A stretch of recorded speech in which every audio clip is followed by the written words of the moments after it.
Minister. Thank you, Mr. Speaker. Mr. Speaker, last Sunday marked the one-year anniversary of the London Bridge terrorist attack. I and others from this House attended the very moving memorial service at Southwark Cathedral, and I'm sure members from all sides of this House will join me again in offering our deepest condolences to friends and families of the victims. And I would also again like to pay tribute and take this opportunity to pay tribute to the extraordinary bravery that the emergency services and those who came to the aid of others showed on that night. Mr. Speaker, this morning I had meetings with ministerial colleagues and others. In addition to my duties in this House, I shall have further such meetings later today. Mr. Alex Chalk. Thank you, Mr. Speaker. And I'd like to associate myself, if I may, with those remarks about London Bridge.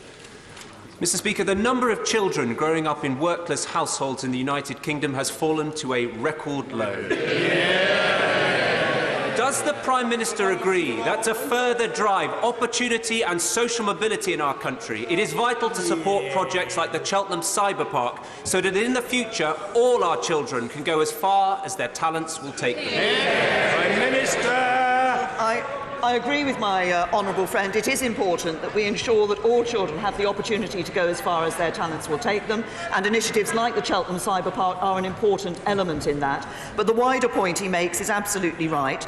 If we are going to ensure that we lift people out of poverty, as we have been doing, then helping them to get into the workplace is the most important thing we can do. And that's why, thanks to this government's economic strategy, we see employment up to another record high and unemployment at a 40-year low. And, as my honourable friend has alluded to, we see 1 million fewer people in absolute poverty since 2010. Jeremy Corbyn. Thank you, Mr. Speaker. I too attended the service last Sunday in memory of those that died at London Bridge, and I'd like to put on record my thanks to Southwark Cathedral and the Borough of Southwark for all the work they put into that, and of course thanking all our emergency services that keep us safe all the year round. And yesterday I was able to give that in person to the Fire Brigades Union Conference in Brighton and thank them for the work that they do to keep us all safe. Last month, Mr. Speaker, the Brexit Secretary promised, and I quote, a detailed, ambitious and precise white paper on the government's negotiating position. Will it be published in advance of the EU withdrawal debate next week? Prime Minister. I say to the right honourable gentleman, first of all, that I would also echo the comments he made about the work our emergency services do day in and day out to keep us safe. And I think everybody across this House recognises that, and we are all grateful to them for the dedication that they show. Yes, my right honourable friend, the Brexit Secretary, and I agree that we want to publish a white paper that goes beyond the speeches, that goes beyond the speeches and the papers that have been given and published so far, that does go into more details, and that ensures that when we publish that white paper, we are able to negotiate with our European Union and European Commission colleagues on the basis that this is an ambitious offer from the United Kingdom for an ambitious trade deal and security partnership in the future. Jeremy Corbyn. Well, the question was a very simple one, actually. It was when will this white paper be published? Because next week we'll be debating the most important piece of legislation for a very long time, and we still have not seen the government's negotiating position. So can the Prime Minister at least assure the House that not only will the white paper be published ahead of the crucial June EU summit, but also there will be an opportunity to debate it in this House ahead of the summit? Yeah. The right Minister talks about the vote that is going to take place in this House next week in the EU withdrawal bill. And indeed, those votes will be important. They will be important to show our commitment to do what the British people have asked us to do, which is to leave the European Union. And if he's talking about clarity ahead of those votes, perhaps the right honourable gentleman would take this opportunity of doing what he refused to do when I asked him last time in Prime Minister's questions, which is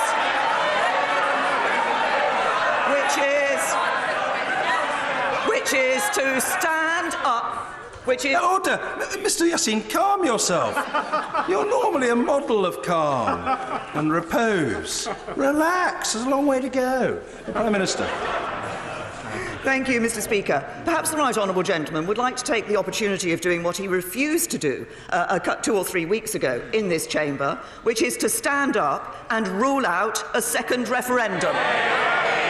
Jeremy Corbyn! Mr. Speaker, the last time I looked at the order paper, it said Prime Minister's question time. And we were told, Mr. Speaker, 3 weeks ago, to a great deal of fanfare, that this document, this white paper, would set out the government's ambition for the UK's future relationship with the EU and their vision for a future role in the world. It's nowhere to be seen. No answer is there as to when it will be published. 4 weeks ago, the Prime Minister did confirm that the Cabinet was looking at 2 options for a future customs arrangement with the EU, a customs partnership model and a maximum facilitation option. Can the Prime Minister now tell us which of her subcommittees has met, what decisions they've made, when they're going to report to the Cabinet, and will we be told about it? Prime Minister! Can I say to the right honourable gentleman that we have already set out our ambition for our future relationship with the European Union, but crucially, what we are doing as a government is delivering on the vote of the British people, which is to leave the European Union. And I know that the right honourable gentleman, I didn't ask him a question. I simply suggested that he could stand up and say what the Labour Party policy was on a second referendum.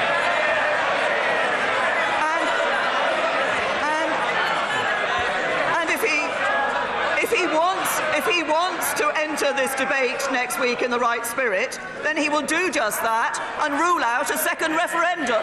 Jeremy Corbyn! Speaker, it's not the opposition that are conducting the negotiations. But very sadly, Mr. Speaker, it's not the government either. Last week, the Brexit Secretary put forward yet another new plan, including a 10-mile buffer zone in Northern Ireland. Is that now the government's option? Prime Minister! To the right honourable gentleman, we are looking at a number of. We're looking at the 2 options for the customs model. Both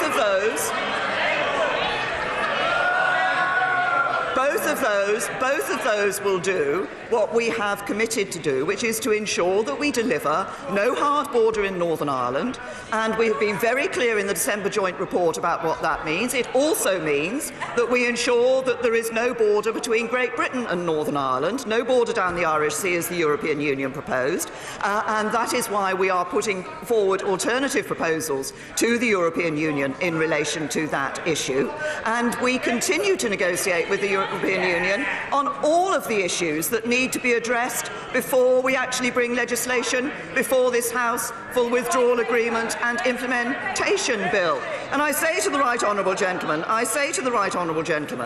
that when we look at what is going to be the important debate that will take place in this House next week, because it is an important debate that will show the sincerity of this House to deliver on the vote of the British people to leave the European Union. Jeremy Corbyn!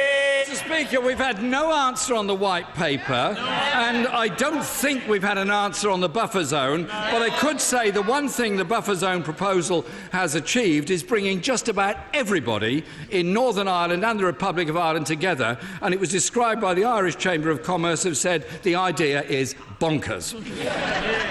So can the Prime Minister confirm that it remains her plan to leave the European Union in March 2019 and complete the transition by December 2020? Prime Minister? Yes. Jeremy Corbyn!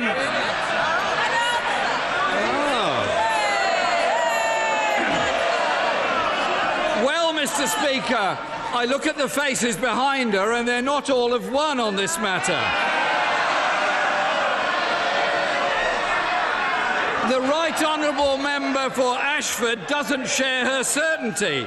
He said there will be a transition period that will follow her implementation period. Mr. Speaker, when it comes to Brexit, this government has delivered more delays and more cancellations than Northern Rail. The government's white paper is delayed, its customs proposals have been cancelled, and it's ripped up its own timetable, just like our shambolic privatised railways. This government's incompetence threatens our economy, businesses, jobs and our communities. So my question to the Prime Minister is this: which will last longer, the Northern Rail franchise or her premiership? I say to the right honourable gentleman that if he's not willing to stand up in this House and talk about the Labour Party policy on Europe, we actually learnt a little today from the shadow Brexit secretary about the Labour Party's policy on Europe, where he made clear that it was a pretence. And I quote, a pretence that somehow everybody in the Labour Party is in the same place on this. So now we know what the right honourable gentleman is. Labour voted for a referendum. They voted to trigger Article 50. And since then, they have tried to frustrate the Brexit process at every stage. Their MEPs voted against moving on to negotiate the trade discussions. They voted against the withdrawal bill. Today we saw again they are refusing to rule out a second referendum. The British people voted to leave the European Union, and it is this government that is delivering on the vote of the British people. Any Hughes? Thank you, Mr. Speaker. Mr. Speaker, I know you're keen to learn more about blockchain, so I've written a paper on it for the think tank Freer to help inform the people of Blockswitch about the possible benefits of this technology. With some countries saving up to 2% of GDP by deploying this technology, will the Prime Minister commit to harnessing this to ensure the UK remains at the forefront of this technology as we forge a greater global Britain? Prime Minister! Can I thank my honourable friend for the work that he's done on distributed ledger technology, as I think we should call it. But we are committed to supporting development and uptake of emerging digital technologies in the UK, such as AI and DLT. The government's invested around £10 million through Innovate UK and our research councils. The Treasury and the Bank of England are working on cryptocurrencies and looking at these issues in a working group together. And we're deploying the technology he's referred to help government discharge our duties more effectively, and many departments are already developing DLT proofs of concept. But I thank my honourable friend for the work that he has done, and he might like to distribute the article on the work that he's done to all members of this House. Mr. Ian Blackford. Thank you, Mr. Speaker. Supermarkets running out of food within days. Hospitals running out of medicines within a fortnight. Petrol reserves dwindling after just 2 weeks. These are the concerns of UK government officials. And now Order, there is excessive noise in the chamber. Mr. Wishart, you're a very distinguished fellow, but you're not conducting an orchestra, and your services in that regard are not required, at any rate not on this occasion. Mr. Blackford's question must be heard, and however long it takes, it will be heard. Mr. Ian Blackford. Thank you, Mr. Speaker. These are the concerns of UK government officials. And now the Dutch government are telling Dutch businesses not to risk buying UK products. Does the Prime Minister understand the catastrophic negotiating position she has cornered herself into? Prime Minister. What we have already set out is our ambition for that trade deal with the European Union in the future. But he refers to the wishes and desires of the Scottish. He talks about supermarkets in Scotland and supermarkets across the rest of the UK. Of course, he might pay attention to the supermarket chains in Scotland, who said that one of the most important things for Scotland is to remain part of the United Kingdom. Ian Blackford. I mean, quite simply, the Prime Minister didn't listen to the question because it's about the fears which are being raised by her own officials to the consequences of Brexit. For this government in the negotiations, jobs have been an afterthought. The Irish border has been an afterthought. The economy at all costs has been an afterthought. While the Leader of the Opposition is playing games, The question he should have asked today is, will the Prime Minister stop her charade and vote for the Lord's amendments next week for membership of the EEA and the Customs Union, protecting jobs and prosperity? Prime Minister! Can I say to the right honourable gentleman, jobs are absolutely at the forefront of what we're considering in terms of our future trade partnership. That's why we are as ambitious as we are for the possibilities of that economic partnership in the future. And he talks about the Northern Ireland border. The Leader of the Opposition complains that we're giving too much attention to getting the answer right for the Northern Ireland border, and the Leader of the Scottish Nationalists says that we're using it as an afterthought. We are committed to ensuring that there is no hard border between Northern Ireland and Ireland. We also want to ensure as frictionless trade as possible with the European Union, and that we are able to operate our independent trade policy. All of those are about ensuring that we protect jobs here in the United Kingdom. Chris Skidmore. Mr. Speaker, the 2nd of July marks the 90th anniversary of the passing of the Equal Franchise Act, where women won the equal right to vote as men. To celebrate this, the government has established the first National Democracy Week, taking place that week. Will the Prime Minister personally support National Democracy Week and encourage all members to get involved in the week? Prime Minister! Well, can I thank my honourable friend for highlighting the upcoming National Democracy Week. This is important. I certainly support it. I hope everybody across this House does, because as it falls, as my honourable friend has said, on the 90th anniversary of the Equal Franchise Act, the week gives us the opportunity to look back to see how far we have come as a flourishing democracy. But it also gives us an opportunity to champion and encourage greater democratic participation across the country. That is something that I hope every member of this House would support, and will support National Democracy Week in doing so. Mr. Steve Reid. Thank you, Mr. Speaker. I'd like to give the Prime Minister another chance to answer the question that she keeps avoiding. The Cabinet agreed to publish a Brexit white paper ahead of this month's Crunch EU Council meeting to allow the government to negotiate. The Brexit Secretary said it would be detailed, ambitious and precise. So will she confirm whether the Brexit white paper will be published before the EU Council meeting, or is she unable to negotiate for the UK because she's negotiating with her own Cabinet? Prime Minister! What the government said is that we will be publishing a white paper which will be detailed and ambitious, and we will do just that. Bill Grant! Thank you very much, Mr. Speaker.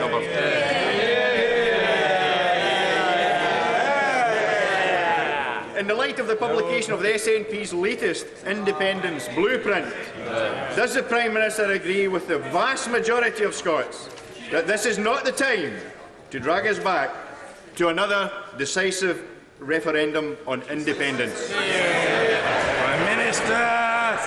Can I say to my honourable friend, the people of Scotland voted. They voted in what was a legal, a fair referendum to remain part of the United Kingdom. And I can only think that it's the SNP who are completely out of touch with the people of Scotland who are continuing to press this issue on independence. Now is not the time for a second independence referendum. Now is the time for the United Kingdom to be pulling together to get the right deal for the United Kingdom and the right deal for Scotland in our negotiations. And as I indicated earlier, as is recognised by many across Scotland, the most important thing for the future of Scotland is to continue to be part of the UK's internal market. Tim Shannon. Thank you, Mr. Speaker. Together with my DUP colleagues and across all parties in Northern Ireland, I very much welcome the announcement yesterday by the Transport Secretary of government support for a third runway at Heathrow.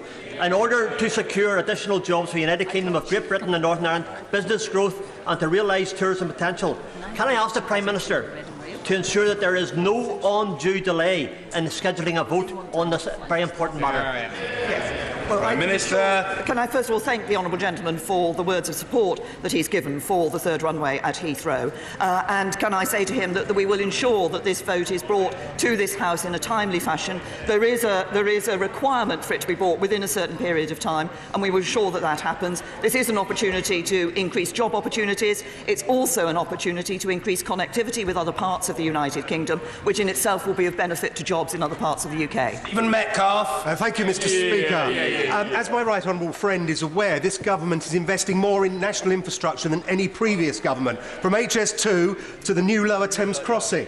However, we must never forget the personal sacrifice people are asked to make to allow these projects to progress. Will my right honourable friend therefore remind the various government agencies involved that they have a duty of care to our constituents and that they should ensure that no one is materially disadvantaged or physically harmed in the name of investment? Minister. I say to my honourable friend, he makes two important points. The first is the importance and the significance of the investment that is being put into infrastructure across the country, and the second is that, of course, as we do that, we must make sure, when we're putting these large infrastructure projects into place, that they're planned in consultation with and with sympathy towards local communities. And of course, as we see with the proposals for Heathrow, for example, that does come with a significant compensation package for those people who will be personally affected. Melanie, on. Thank you, Mr. Speaker.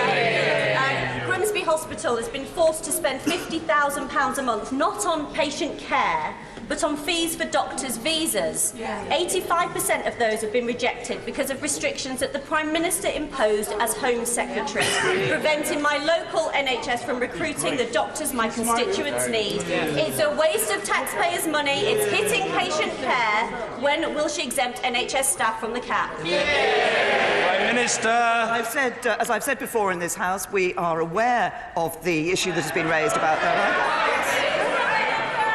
We have already taken action in relation to nurses. We are looking at the most recent figures and considering what action should be taken. Michelle Donnellan. Thank you.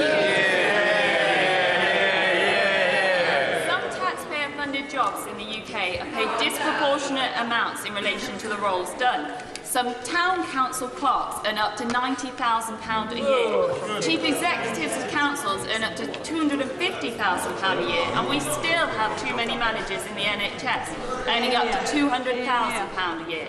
Does the Prime Minister agree with me that it's important that we always ensure taxpayers' money is spent responsibly, and that this money would be better off spent on our nurses, our police officers, our firefighters and our frontline services? Well, I'm sure my honourable friend understands and recognises that alongside other terms and conditions, pay is a matter for authorities to manage as individual employers.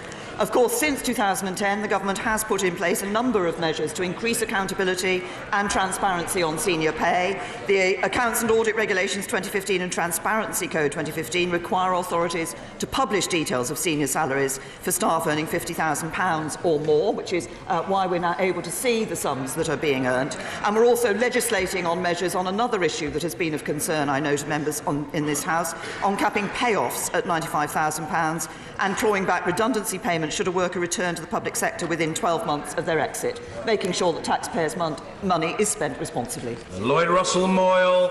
Thank you, Mr. Speaker. Last year, a quarter of young people thought about suicide. 1 in 9 attempted suicide. Young people are 3 times more likely to be lonely than older people. Knife crime is up, gang crime is up, and there are less opportunities for young people than ever before. 68% of our youth services have been cut since 2010, with young people nowhere to go, nothing to do, and no one to speak to. Is it now time for a statutory youth service? Will the Prime Minister support my 10-minute roll bill after PMQs? I think nice try is the answer to the honourable gentleman, but what I will say, he said that there were fewer opportunities for young people here in this country. Can I just point out to him the considerable improvement there has been in the opportunities of young people to get into work and the way we've seen youth unemployment coming down? Justine Greening. Heathrow played an absolute blinder with the DfT. They're a privately owned company that now have DfT policy to give them an active monopoly status. Better still for them, they've somehow managed to get a poison pill agreed by the DfT, clause agreed by the DfT, that means the taxpayer has to cover all their costs if things go wrong. Isn't this the worst kind of nationalisation? The public sector and taxpayers owning all of the Heathrow downsides and risks, the private sector owning all of the upside and financial returns. Prime Minister. Can I say to my right honourable friend, yesterday's decision to support Heathrow's expansion, I think, demonstrates this government's commitment to delivering the jobs and major infrastructure that this country needs to thrive.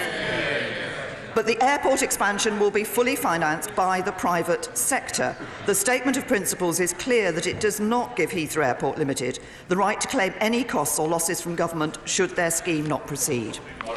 Martin Day. Thank you.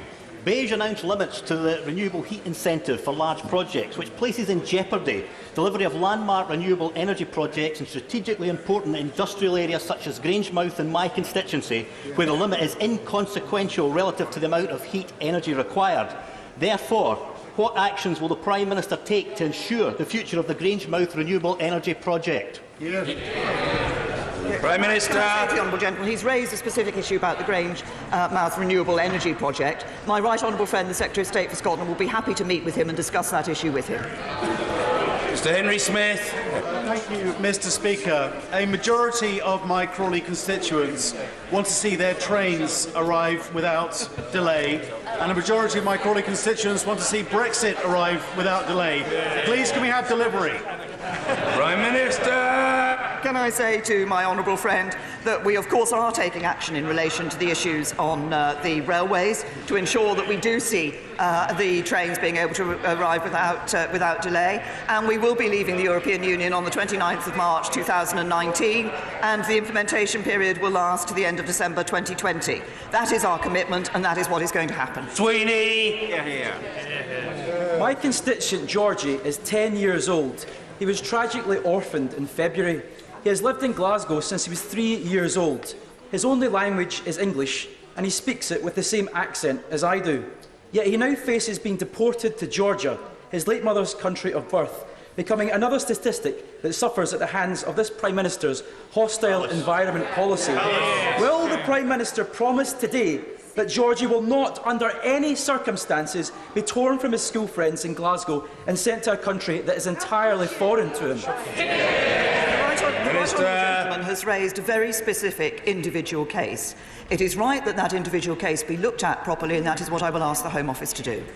Adam Afria. Thank you, Mr Speaker. I think members across the House will recognise the role that animals play during the course of war, both in their sacrifice but also their support. I'd like to thank the Prime Minister for meeting with the Warhorse Memorial Group from Windsor. The unveiling will take place this Saturday, and I'm very proud of the work they've done. Does the Prime Minister agree with me that the recognition of the role of animals in war is something which can unite the Commonwealth and the entire world with us? Prime Minister. To my honourable friend that I absolutely agree with him, and I have been pleased to see the model, the maquette of the Warhorse Memorial, which is going to be unveiled in his constituency this weekend. And I'm pleased to say that that model is actually now in Downing Street. So we have recognised the importance that animals played in warfare, and I'm sure that the memorial, when it goes up in his constituency, will also remind many more people that we should never forget of the part that animals played. Thelma Walker. Thank you, Mr Speaker. I'm sure the Prime Minister will join me in congratulating my honourable friends on this side of the House celebrating the first anniversary of our election this week. Prime Minister, in December, the 4 remaining members of the Social Mobility Commission resigned, with the Chair citing the government's inability to devote the necessary energy and focus to the social mobility agenda.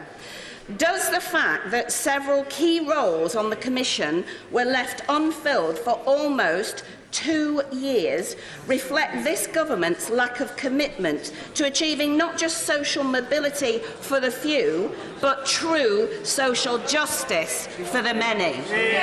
Prime Minister. Can I say to the honourable lady that I congratulate all members of the House who came into this House in the 2017 general election, including those of my colleagues on this side of the chamber, and I hope others of my colleagues will not take it amiss if I say particularly the 12 Scottish Conservatives who came at that election. reflection. Can I say to the Honourable Lady, in relation to the issue of social mobility, this is something that this government does indeed take very seriously. We take it seriously through the policies that we're implementing to help to ensure that our young people get the skills that they need, as my honourable friend from Cheltenham was talking about in the first question, to ensure that they can take the jobs of the future. I want a country where how far somebody gets on is not a reflection of their background or where they come from, but is a reflection of their abilities and their willingness to work hard. Mrs. Theresa Villiers. Can I urge the Prime Minister to do everything she can to ensure that Network Rail and GTR get a grip and bring to an end appalling delays suffered by my constituents on the Great Northern Line? Minister. Can I say to my right honourable friend that I absolutely recognise the problem that passengers have faced. And it is the passengers have been let down, delays that passengers have been experiencing are unacceptable, and we need to ensure, and that's why we need to take immediate action, and that's what the Department of Transport is doing. J. Platt.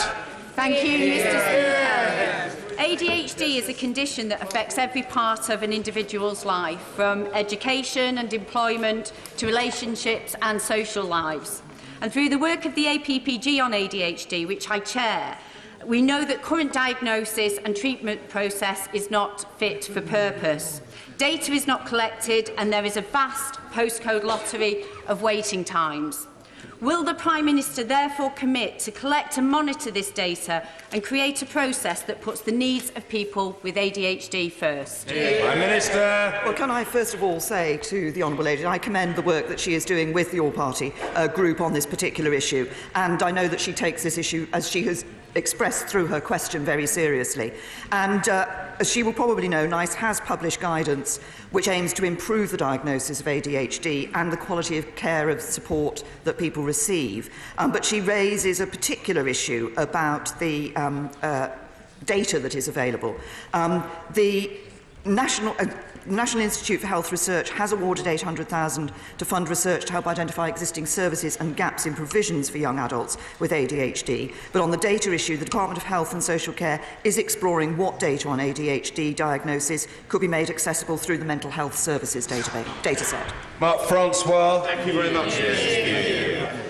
At his valedictory address yesterday morning, the Chief of the Defence Staff said that he was very concerned about the growing practice of legacy investigations into British servicemen and veterans, often many, many years after the events in question.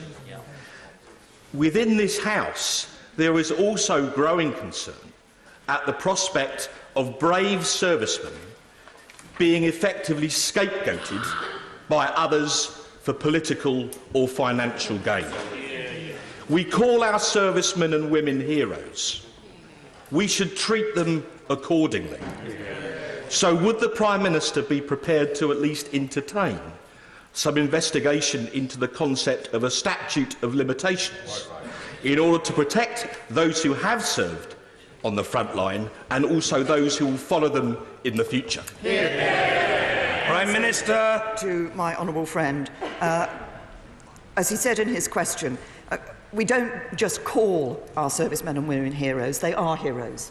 They are incredibly brave. They put themselves on the front line for our safety.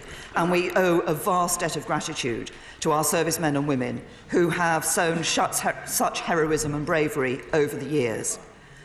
What we do want to ensure is that we don't see our servicemen and women, and indeed in relation to legacy issues in Northern Ireland, police officers, being the sole subject of investigations, which is what is happening at the moment. I want to ensure that terrorists are investigated for past crimes as well. And that is why the Secretary of State has launched the consultation on legacy issues, and it is, of course, open to people to respond to that consultation. But I think we should recognise the importance of ensuring that these matters are dealt with fairly and proportionately. And I want to ensure that a focus is put and that the investigation is possible for the terrorists, and not just as we see today, servicemen and women and police officers being under investigation and the terrorists not being investigated. Christian Matheson. Thank you, Mr. Speaker. Can the Prime Minister tell the House Has her hostile environment immigration policy been a success or a failure? Prime Minister. Can I say to the honourable gentleman, it is absolutely right that as a government over the years since 2010, we have taken action against illegal immigration. And I am pleased to say that we have been removing illegal immigrants from this country. And yes, we have tightened the conditions to ensure that we can take action against illegal immigrants. What is important is that we ensure that people who are here legally are not caught up in those actions for those who are here illegally. But I hope that the Labour Party will understand and recognise and support the need, which sadly from one or two comments from the Labour Party front bench suggests they don't, that when people are here illegally, we should be taking action against them. Chris Davis. Thank you, Mr. Speaker. The biggest challenge between the Commons and the Lords takes place next week. Yes, I'm referring to the Lords versus Commons Pigeon race. This has been revived after a gap of 90 years and takes place at Bletchley Park next Wednesday. Each member of both houses have been asked to sponsor a pigeon, and the money will go to combat stress, that excellent charity. So would my right honourable friend join me in not only wishing this revived great event success, but also sponsoring a pigeon? Prime Minister. Yes, can I say to my honourable friend, I'd be happy to do so. And while there was a little bit of laughter when he asked his question about this pigeon race, actually it is an extremely good cause. It is raising money for combat stress. We've just made the point about the bravery of our servicemen and women. We should support them in every way we can, and I'm happy to sponsor a pigeon, and I would encourage every member of this House to do so as well. Yeah. Liz Saville-Roberts. The Brexit vote means families are already £900 a year worse off, while both Tories and Labour peddle the fiction of single market rewards without responsibility. I ask the Prime Minister and her honourable friends in the opposition, how much poorer will families become as they indulge in fantasy politics? Prime Minister.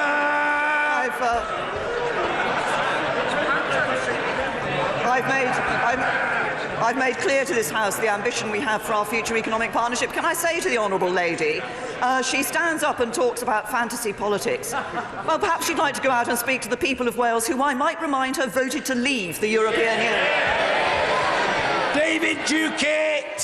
Thank you, Mr. Speaker. Does my right honourable friend share my disappointment and astonishment that Labour and SNP MEPs last week ignored the interests of British fishermen when they voted to back the European Parliament in their attempts, it's true, to keep the UK inside the common fisheries policy? And will she confirm today that she still intends for the UK to become a fully independent coastal state?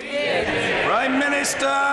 Can I say to my honourable friend, I find it extraordinary that the SNP and the Labour Party are supporting a continued membership of the common fisheries policy. This party, the Conservative Party, is the party that will take the United Kingdom out of the common fisheries policy and ensure we can become an independent fishing state, as my honourable friend has referred to. Jim Cunningham. Thank you very much, Mr. Speaker. Despite the Prime Minister's claims that she's put more money into education, she's claimed that she's put £1.5 billion into education, but over the last 2 years they've got about £4 billion out of education. With classroom sizes rising, teachers' pay cap, school budgets cut. What's the Prime Minister going to do about it? Prime Minister. The honourable gentleman that I don't recognise the description that he has set out. We have indeed put more money into education in our schools, and through our national funding formula, we are ensuring that that has a fairer distribution across schools in this country, and we're making more money available for schools over these next 2 years. Andrea Jenkins. Thank you, Mr. Speaker. We all appreciate what an extremely difficult job the Prime Minister has in striving for the best possible deal for our country regarding Brexit.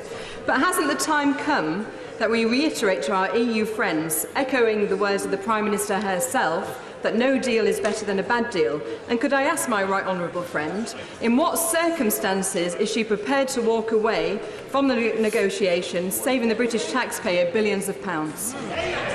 Can I say to my honourable friend, she's absolutely right. She's absolutely right that I have said consistently that no deal is better than a bad deal, and I have also said that we are working to ensure that we get the right deal and the best deal possible for the United Kingdom. But we recognise the importance of ensuring that as a country we prepare for all scenarios, and that is why government departments are preparing for looking at the issue of a no deal, because they're preparing for all contingencies. That is absolutely right for them to do so. Some of the arrangements that will be put in place for a deal would be the same as arrangements for a no deal, and the government, the Treasury has of course made money available to government departments to ensure they're able to make all the preparations necessary. Walsingham School in my constituency has been forced to suspend its sixth form as a result of years of cuts to post-16 education by this ruthless government, and a national funding formula which discriminates against smaller rural communities and their schools. The Education Secretary has washed his hands of the issue, and as a result, people in my community, young people, will face 4 hours of more journey just for education. Walsingham is the first to face this crisis, but sixth forms across the country will collapse under the current funding situation. Will the Prime Minister intervene to help our schools, but the broader network of sixth forms and sixth form colleges too? Well, can I say to the Honourable Lady that I'm pleased that she's raised the issue of Walsingham. I well remember Walsingham from the time when I stood in the North West Durham seat. But the government is spending. The government is spending. Yes, I wasn't successful there, but.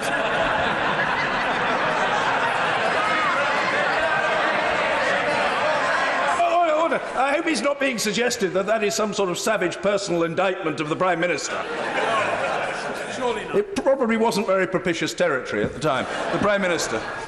Can I say to the Honourable Lady, I understand the decision to suspend recruitment to Walsingham School's sixth form was actually made by the school governing body after the student numbers fell in recent years, and that there are other good and outstanding school sixth forms and colleges available within travelling distance of Weardale. Some young people already are choosing to access those rather than the local school sixth form. But the local authority is looking at the question of future travel arrangements. That is a responsibility that they have in relation to post-16 transport, and our new national funding formula for pre-16 school funding will indeed help to safeguard rural schools, and by ensuring that we do have a more appropriate funding formula across the country, and there's a lump sum in respect of every school and additional support for small rural schools. Thank you very much, Mr. Speaker. Will the Prime Minister join me in congratulating 4 schools in Redditch, Inkbarrow First School, Woodfield Academy, Crabs Cross and Ridgeway, who have received nearly £1 million to improve their buildings, helping our young people get a great start in life? Does she agree it's only due to our strong management of the economy we're able to invest so much to help our young people up and down the country? My honourable friend makes a very important point. I'm very happy to join her in welcoming the funding that is available to the 4 schools in Redditch that she has cited.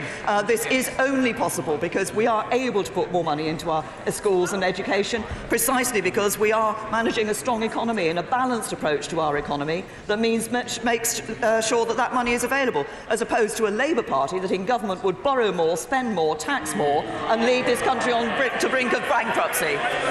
Finally for today, Sandy Martin. Thank you, Mr. Speaker. Following the tragic murder of a 17-year-old on Saturday in broad daylight in front of his friends, will the Prime Minister agree to meet with me and with the Police and Crime Commissioner for Suffolk to discuss how such violent crimes might be prevented in Ipswich in the future?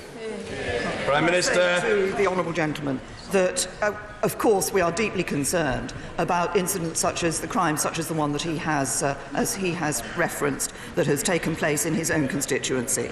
The former Home Secretary has had already published a serious violence strategy, and the current Home Secretary will be taking that issue forward.